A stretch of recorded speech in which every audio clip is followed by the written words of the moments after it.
ఎఫెసీయులకు రాసినటువంటి పత్రిక 3వ అధ్యాయము 14వ వచనంలో ఈ విధంగా వ్రాయబడుతుంది.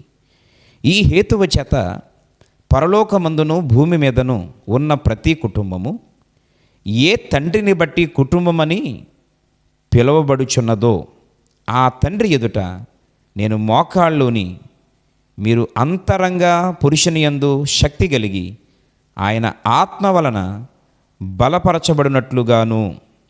పిల్లరా, ఆ వచ్చిన భాగాన్ని మనం ఆలోచన చేస్తే భూమి మీద ఉన్న ప్రతి కుటుంబము ఏ తండ్రిని బట్టి కుటుంబమని పిలువబడుచున్నదో. ఈరోజు మనం వెళుతున్న ఒక సంఘం ఒక ఆత్మీయ కుటుంబం. ఆ సంఘములో ఎన్ని వందల మంది ఉన్నా, ఎన్ని వేల మంది ఉన్నా, ఇంకా తక్కువ మంది ఉన్నా, అది ఒక ఆత్మ సంబంధమైన కుటుంబం. అనగా కుటుంబంలో ఒకరు బలమైన వారు ఉంటారు, ఒకరు బలహీనులు ఉంటారు, ఒకరు తెలివైన వారు ఉంటారు, ఒకరు తెలివి లేని వారు ఉంటారు, ఒకరు బలమైన పని చేయగలిగిన వారు ఉంటారు, ఒకరు బలము కలిగిన పని చేయలేని వారు ఉంటారు. కానీ ఏదైనా స్వాస్థ్యము పంచాల్సి వస్తే అందరికీ సమానంగానే పంచుతారు. ప్రతి విధమైనటువంటిది కూడా సమంగానే ఉంటుంది. వారికి ఉన్నటువంటి బలాన్ని బట్టి బలహీనతను బట్టి ఉండదు. ఈరోజు సంఘములో ఇలాంటి వారు అందరూ ఉంటారు. అయితే వారందరినీ ఏర్పాటు చేసింది దేవుడే. ఆ కుటుంబం అని ఒక అద్భుతమైనటువంటి పేరు వచ్చింది దేవుని బట్టి. కాబట్టి ఈరోజు ఆ కుటుంబంలో ఒక సభ్యుడవైన నీవు, ఒక సభ్యురాలువైన నీవు, బలవంతుడవైనా బలహీనుడవైనా ఆ సంఘమైనటువంటి కుటుంబాన్ని ప్రేమించాలి. సంఘమైనటువంటి కుటుంబాన్ని ప్రేమించాలి. ఈ శ్రేష్టమైనటువంటి సమయంలో ఒక మంచి మాటను మనం చూస్తూ ఉన్నాం. తండ్రి చేత మనము కుటుంబం అని పిలువబడ్డాం. ఈ యొక్క సంఘం అనేటువంటి కుటుంబాన్ని కట్టింది దేవుడు. సంఘము దేవునిది, దేవుని చేత ఏర్పాటు చేయబడినటువంటి కుటుంబం. అలాంటి అద్భుతమైనటువంటి కుటుంబంలో మనం ఒక సభ్యురాలుగా ఉన్నాం. కనుక ఈరోజు చాలామంది కేవలం నాకు గుడి, కేవలం నా ప్రార్థనా టైము, కేవలం నా టయానికి నేను వెళ్ళి వచ్చేస్తాను, నా పని నేను చూసుకుంటాను అనేటువంటి విశ్వాసులుగా ఈరోజు చాలామంది ఉంటున్నాం. ఈ సందర్భంగా దేవుడు నీతో నాతో మనందరితో స్పష్టంగా మాట్లాడుతున్నాడు. ఈరోజు ఆ కుటుంబంలో ఒక సభ్యుడిగా ఉండే ఆధిక్యత ఇచ్చింది దేవుడు. కనుక నీ కుటుంబాన్ని నువ్వు ప్రేమించాలి, నీ సంఘాన్ని నువ్వు ప్రేమించాలి. సంఘము చాలా ప్రాముఖ్యమైనది. బైబిల్లో అపొస్తలుల కార్యాలు 12వ అధ్యాయము 5వ వచనంలో ఈ విధంగా వ్రాయబడి ఉంది.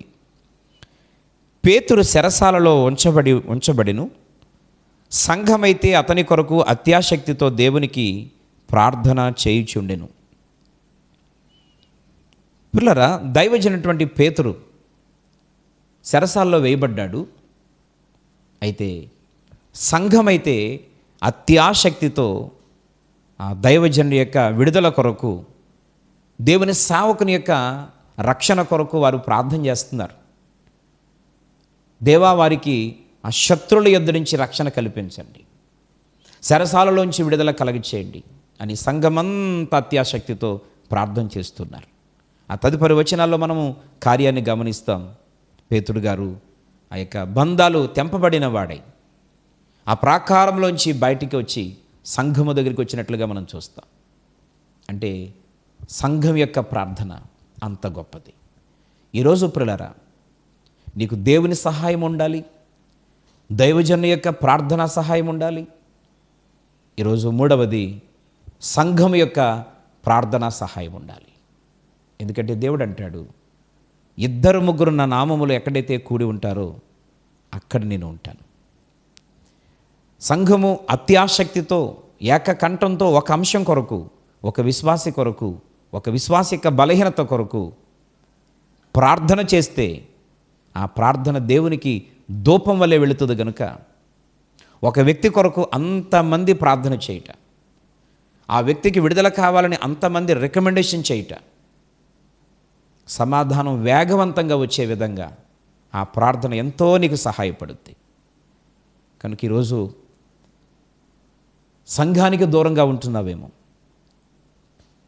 సంఘ బిడ్డలు ఎవరు ఎలా పోతున్నా బాధ్యత లేని వ్యక్తిగా ఈరోజు ఉంటున్నావేమో, ఆ సంఘం మీదే బురద జల్లే ప్రయత్నం చేస్తే వారు మంచివారు కాదు, వీరిలాగని నీ సొంత నువ్వు వెళుతున్న సంఘం కోసమే మాట్లాడుతూ ఈరోజు అలాగ మాట్లాడడం ద్వారా నీ భక్తిని ఏదో గొప్ప చేసుకునే విధంగా, నీ భక్తిని ఏదో హైలైట్ చేసుకునే విధంగా ఈరోజు అనుకుంటే అది హైలైట్ అవ్వదు, కానీ నీకు నీవుగా దిగజార్చుకుంటున్నావనే సంగతిని దేవుడు జ్ఞాపకం చేస్తున్నాడు.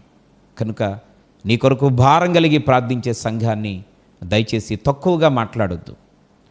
ఏ విశ్వాసి కోసం తక్కువగా మాట్లాడొద్దు.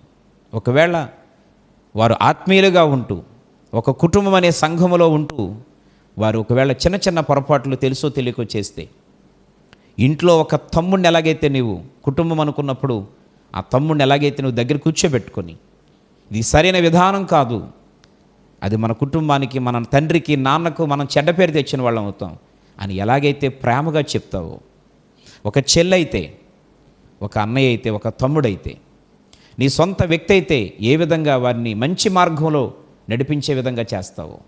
ఎందుకంటే కుటుంబంలో వారు ఎవరైనా అలా చేస్తే వారిని వెలివేయం, వారి గురించి ఎక్కడా తక్కువ చేసి మాట్లాడడం, ఎవరి దగ్గర వాళ్ళని లోకు చేయం. కుటుంబం అంటే అది. కనుక ఈరోజు నువ్వు వెళుతున్నటువంటి మందిరం, నీ సంఘం కూడా ఒక కుటుంబం అని దేవుడు జ్ఞాపకం చేస్తూ ఉన్నాడు. కనుక సంఘమును ప్రేమించు, సంఘములో ఉండే ప్రతి వ్యక్తిని ఎడలా ప్రేమ కలిగి ఉండు. ఎవరైనా బలహీనులుగా ఉంటే బాధ్యత కలిగి వారి దగ్గరికి వెళ్ళి వారు ఆత్మీయంగా నడిపించే విధంగా నీ యొక్క ప్రయత్నాన్ని చేతల ద్వారా, మాటల ద్వారా, ప్రార్థన ద్వారా, దేవుని యొక్క వాక్యం ద్వారా ఖచ్చితంగా నీ సహాయం చేసి ఆ విధంగా నువ్వు సంఘాన్ని ప్రేమించమని దేవుడు చెప్తా ఉన్నాడు.